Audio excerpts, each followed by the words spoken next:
Good morning to all of you. आज का अपना टॉपिक है issue and forfeiture of shares, अंशों का निर्गमन एवं हरण। सबसे पहले अपन बात करेंगे कंपनी के बारे में।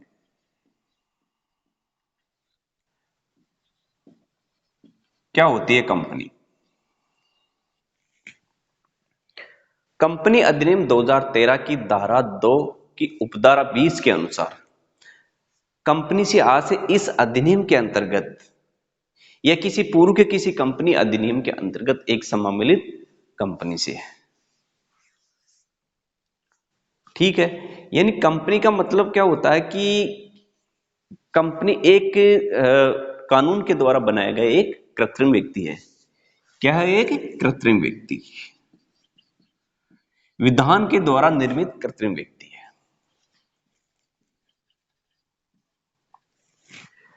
और इसके जो डायरेक्टर्स है, जो इसके शेयर होल्डर्स है, इसके सदस्य है, इसके अंशधारी है, इनसे क्या है, कंपनी का एक प्रत्येक अस्तित्व रहता है, सेपरेट एग्जिस्टेंस, पृथक अस्तित्व रहता है। और कंपनी का उद्देश्य क्या होता है? एक बिजनेस करना और बिजनेस से प्रॉफिट कमाना। उद्देश्य बिजनेस करना और बिजनेस से प्रॉफिट कमाना, व्यवसाय से लाभ कमाना।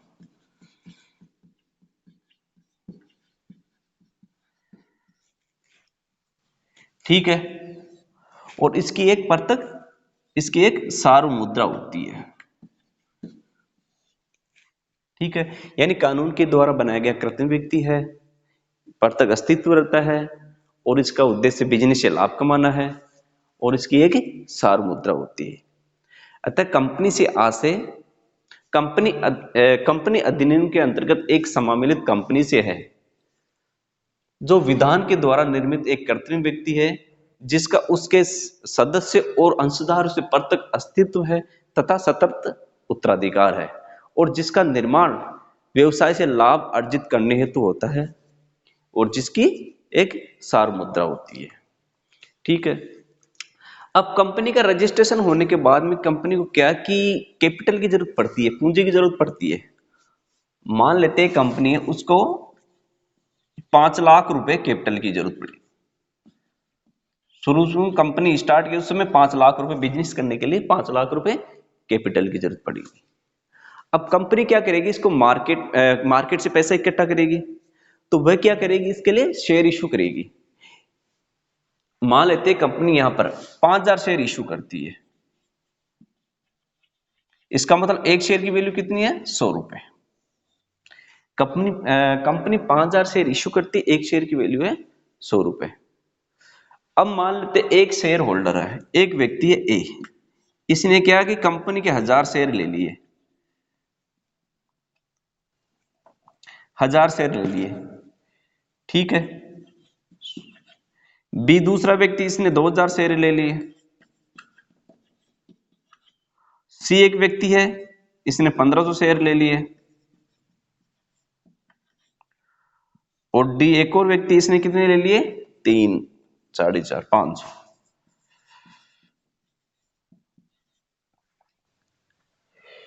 कंपनी मार्केट से पैसा इकट्ठा करेगी और 5000 शेयर इशू करेगी।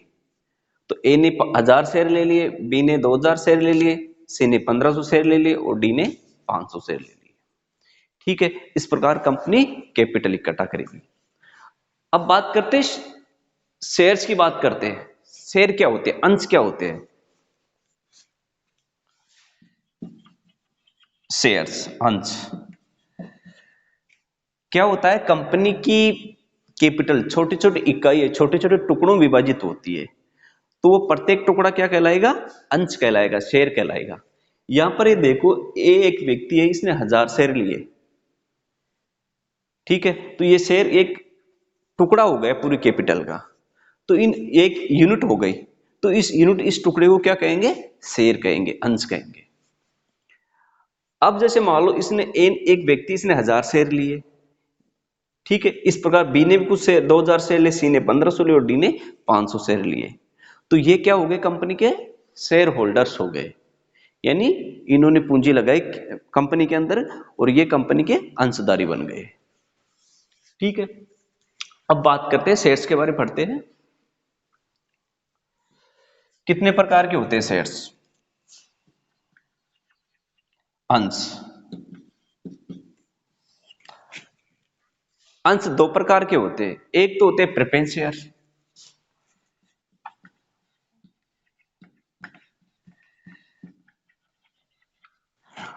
और एक होते हैं इक्विटी शेयर।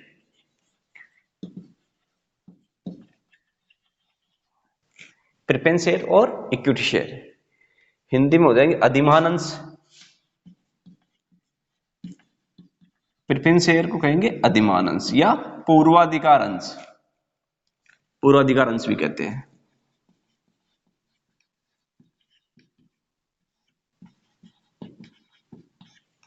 और इक्विटी शेयर यानी सामान्य अंश या समता अंश।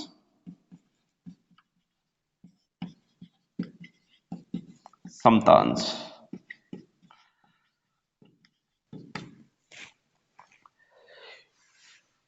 ठीक है। प्रेफरेंस शेयर और इक्विटी शेयर में क्या फर्क है?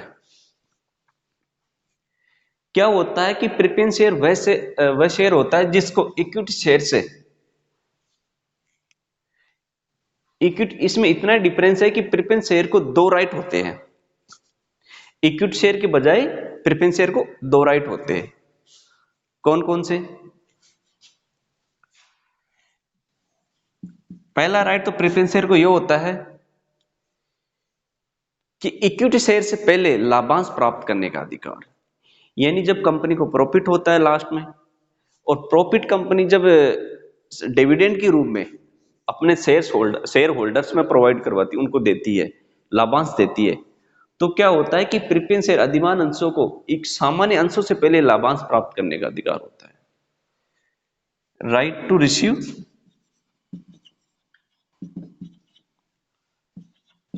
यानी फिक्स्ड डिविडेंड, एक निश्चित दर से लाभांश प्राप्त करने का अधिकार।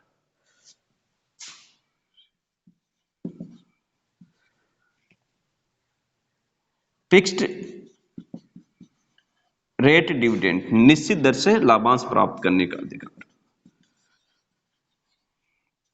ठीक है, पहला राइट तो हो गया कि निश्चित दर से लाभांश प्राप्त करने का अधिकार है। और दूसरा राइट क्या हो गया प्रेफरेंस शेयर होल्डर्स को, यानी जब कंपनी का समापन होता है, समापन से पहले, कंपनी के समापन पर सामान्य अंशों से पहले पूंजी वापस प्राप्त करने का पूर्वाधिकार। जब कंपनी का समापन होगा तो समापन क्या है कि पहली पूंजी किसको लौटाई जाएगी? प्रेफरेंस शेयर होल्डर्स को लौटाई जाएगी, अधिमान अंशों को लौटाई जाएगी, और उसके बाद में सामान्य अंशों इक्विटी शेयर होल्डर्स को लौटाई जाएगी। तो कौन सा हो गया? फर्स्ट राइट, पूर्वाधिकार।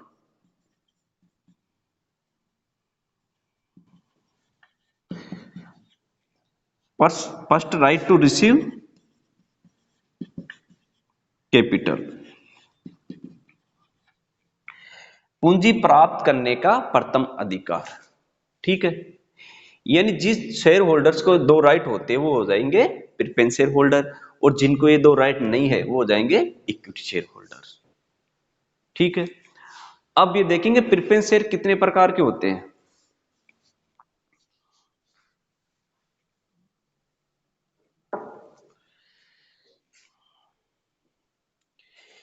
यहां देख लेते हैं।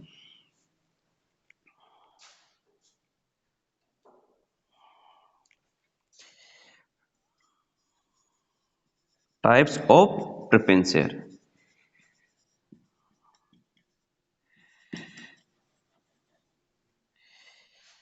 एक तो हो जाए कम्युलेटिव प्रेफरेंस शेयर्स,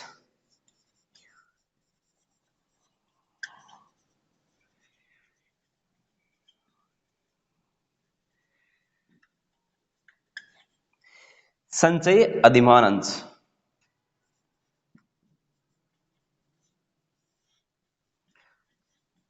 संचय पूर्वाधिकार अंश या संचय अधिमान अंश। क्यूमुलेटिव प्रेफरेंस शेयर क्या होते हैं? क्या होता है जब कंपनी को प्रॉफिट होता है और किसी वर्ष में मान लेते कंपनी को अपर्याप्त जितना डिविडेंड चाहिए प्रेफरेंस शेयर होल्डर को उससे कम प्रॉफिट होता है, तो क्या होता है कि जब उस साल क्या कि डिविडेंड कंपनी के द्वारा शेयर होल्डर्स को नहीं दिया जाता है, तो क्या होता है कि उस समय उनका डिविडेंड रोक लिया जाता है। और बाद में जब जी जब भी कंपनी को प्रॉफिट होता है तो क्या होता है, पहले संचय अधिमान अंशों को लाभांश मिलेगा, उसके बाद में उस वर्ष का लाभांश दिया जाएगा। यानी संचय अधिमान अंशों का मतलब है कि जिस वर्ष कंपनी को लाभ कम होता है उस वर्ष इनको लाभांश नहीं मिलता है, तो इनका लाभांश क्या है, संचित हो जाता है, यानी एक संचित होता जाता है।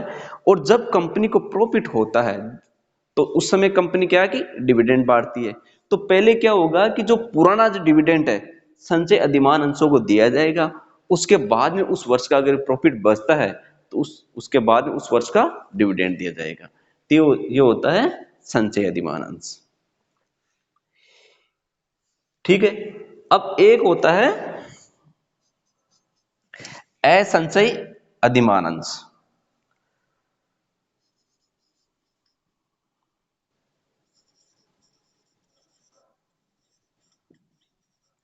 प्रेफरेंस शेयर शॉर्ट में लिख देता हूं पीएस, असंचय अधिमान अंश, नॉन क्यूमुलेटिव प्रेफरेंस शेयर्स।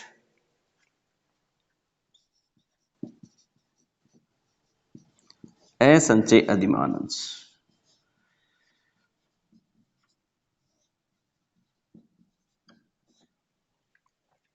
ऐसे असंचय अधिमान अंश अधिमान अंश होते हैं जिनको ये राइट नहीं मिलता। सीधी सी बात है, संचय अधिमान अंश तो वह अंश हो गए जब कंपनी को पर्याप्त प्रॉफिट नहीं होता है तो उस समय लाभांश नहीं बांटा जाता है, तो उनका लाभांश क्या है कि संचित होता जाता है। और जब भी कंपनी को प्रॉफिट होता है और कंपनी लाभांश बांटती है तो उस टाइम क्या है कि पहले जो उस लाभांश संचित होता जा रहा है वो लाभांश दिया जाएगा, और उसके बाद में अगर लाभांश प्रॉफिट प्रॉफिट कुछ हिस्सा बचता है तो वह फिर उस वर्ष का लाभांश दिया जाएगा। तो ये हो जाए संचय अधिमान अंश। और जिन शेयर होल्डर्स को ये राइट नहीं होता है वो हो जाएंगे नॉन कम्युनिटिव प्रेफरेंस शेयर या असंचय अधिमान अंश। ठीक है। एक होता है पार्टिसिपेटिंग,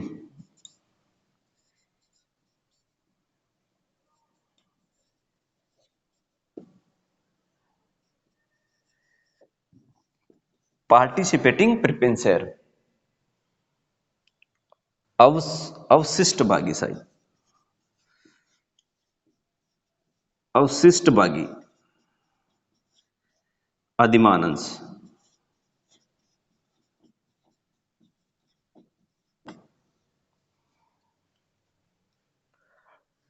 अवशिष्ट भागी,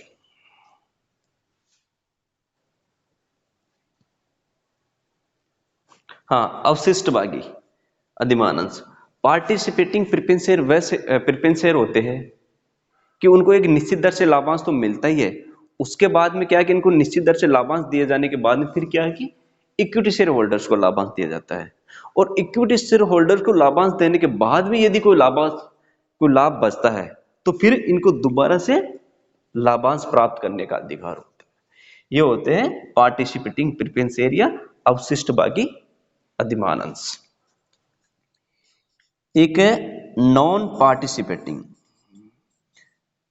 नॉन शॉर्ट में लिख देता हूं non participating preference share, non PPS. ये हो जाएगा अनावशिष्ट, अनावशिष्ट,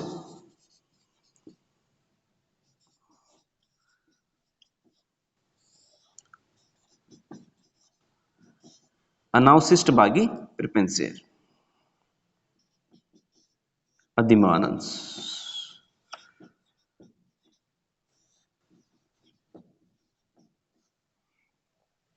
भाई जिनको ऐसा अधिकार नहीं होता है वो कहलाएंगे अनावशिष्ट भागी अधिमान अंश या नॉन पार्टिसिपेटिंग प्रेफरेंस शेयर्स। ठीक है। इसके अलावा और हो जाएगा convertible preference share,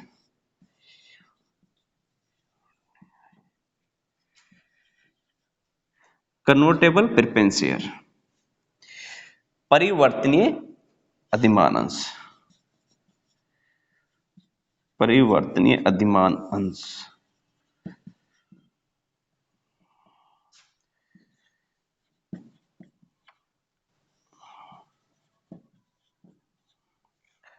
convertible preference share, यानी इन प्रेफरेंस शेयर होल्डर को एक राइट होता है कि एक निश्चित अवधि के पश्चात या एक निश्चित तिथि को इनको इक्विटी शेयर होल्डर्स में कन्वर्ट कर दिया जाएगा। तो जिन शेयर्स में कोई राइट होता है वो कहलाएंगे कन्वर्टेबल प्रेफरेंस शेयर या परिवर्तनीय अधिमान अंश।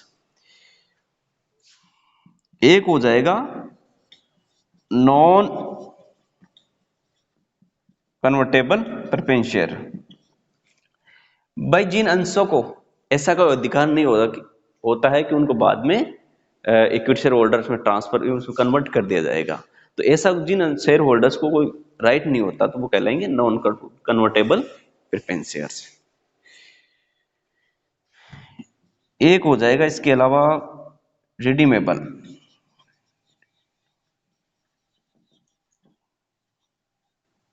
रिडीमेबल प्रेफरेंस शेयर यानी सौदे अधिमान अंश।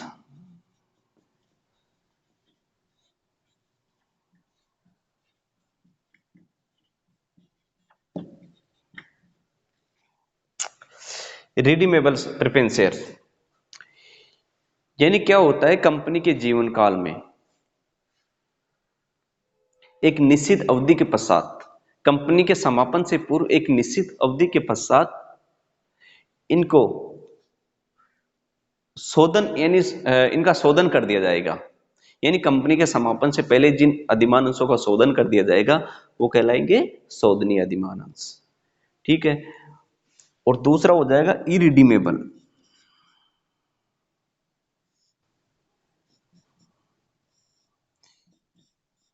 इरिडीमेबल अशोध्य अधिमान अंश।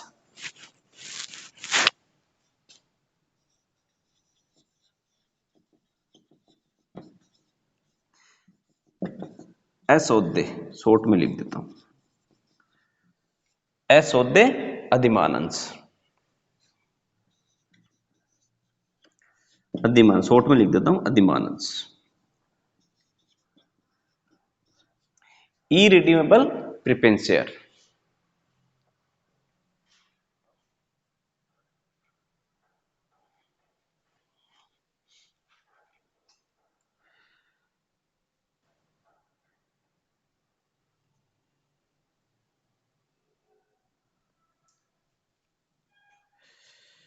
cumulative preference share, non-cumulative participating, non-participate, convertible, non-convertible, irredeemable preference share,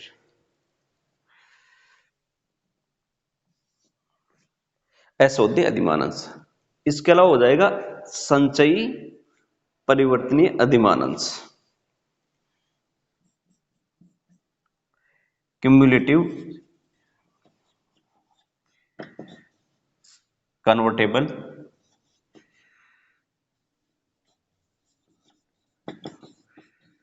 preference share. भाई जिन प्रेफरेंस शेयर को ये वाला भी राइट हो और कन्वर्ट होने का भी राइट हो तो ये हो जाएंगे क्यूमुलेटिव कन्वर्टेबल प्रेफरेंस शेयर यानी संचयी परिवर्तनीय अधिमान अंश।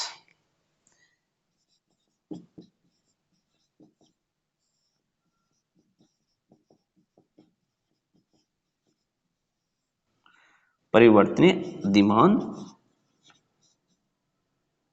अंश। ठीक है, इस प्रकार ये प्रेफरेंस शेयर के प्रकार हो गए। ठीक है, अब बात करते हैं अपन इक्विटी शेयर्स की। तो जिन शेयर होल्डर्स को ये दो राइट नहीं होते वो कहलाएंगे इक्विटी शेयर होल्डर्स और यही कंपनी के वास्तविक स्वामी होते हैं। ठीक है।